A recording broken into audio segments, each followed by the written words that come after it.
Oi, gente! O assunto do vídeo de hoje é um pouco difícil, é a diferença entre luto e depressão.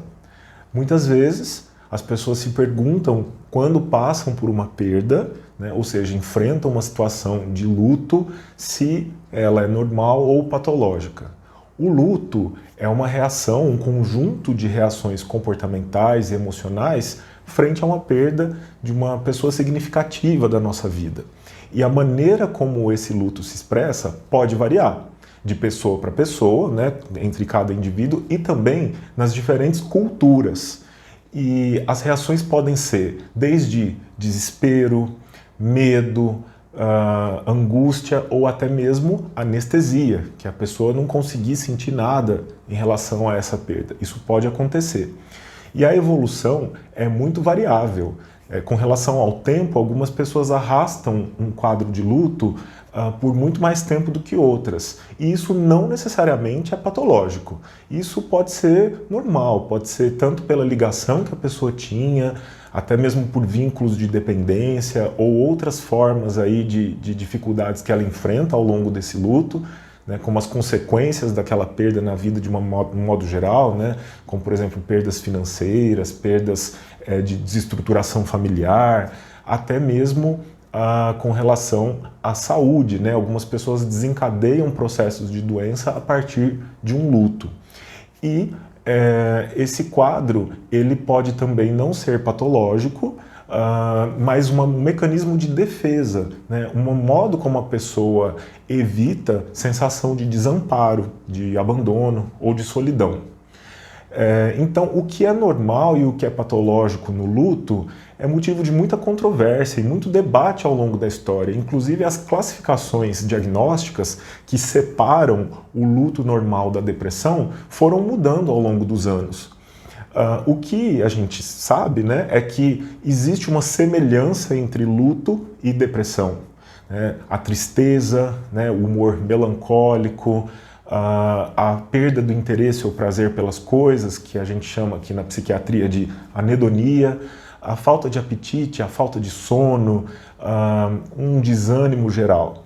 Agora, qual é a diferença aí, né? O que pode nos chamar a atenção para algo patológico? É a duração, quando o quadro se arrasta por muito tempo. Quanto tempo é difícil, né? Mas também considerando o impacto na vida da pessoa.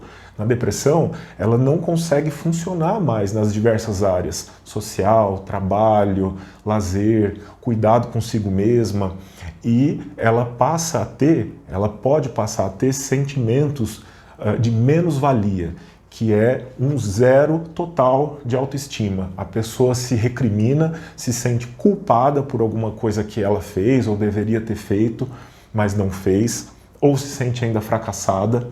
E isso pode chegar, inclusive, a delírios, né? Delírios que nós já vimos aí nos vídeos, posso até colocar aqui para vocês, sobre sintomas psicóticos, né? Que tornam o quadro depressivo de maior gravidade. E outro é a presença de ideação, pensamentos e comportamentos suicidas. Quando eles aparecem, é importante a gente, né, já é um sinal de alerta, claro, né, de uma gravidade que esse processo então já tomou, que deixa de ser algo aí considerado parte de uma evolução normal de um luto e requer atenção médica, né, de profissionais de saúde. Então acho que essas são as distinções principais. E, para terminar, né, falando sobre essa elaboração de uma perda, esse luto, tem uma psiquiatra norte-americana que escreveu, nos anos 60, um livro que se chama Sobre a Morte e o Morrer. Essa psiquiatra estudou pacientes terminais que estavam perto da morte e descobriu que eles passavam por fases, né, desde quando recebiam a notícia, desde quando se davam conta da proximidade do fim da vida, até o morrer, que seriam a fase de negação, seguido pela raiva, depois pela barganha, que é tentar negociações, né, de alguma maneira, seja com Deus, com a equipe médica, para evitar aquilo, até a depressão, que se segue aí, depois dela segue um período de aceitação, né? Quando a gente fala de luto, a gente fala de uma mudança drástica na vida, uma má notícia, uma perda, algo que é necessário elaborar.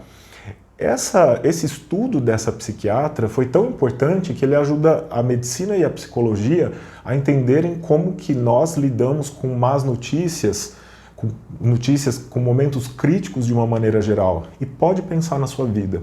Quando você passa por uma situação de muita dificuldade, uma má notícia, né, geralmente passa por essas fases.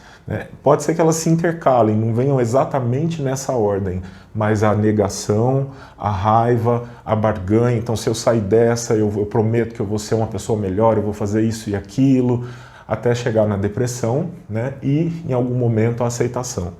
Então se você passou por uma perda, né, seja ela um luto ou de qualquer outra maneira, tente pensar se você está em alguma dessas fases e como você pode fazer para avançar, né, para a fase de aceitação. Claro, é uma coisa muito difícil, né?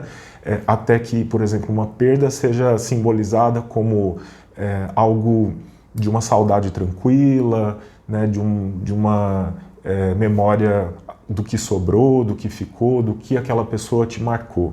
Mas talvez esse seja um dos desafios maiores, né, da nossa existência, que é lidar com a perda, com a finitude da vida. Então, se houver necessidade de ajuda, não hesite em procurar, né? Procurar a ajuda de um profissional de saúde mental para elaborar essa perda, esse luto aí, certo? Então, espero você no próximo vídeo do canal. Muito obrigado e até a próxima.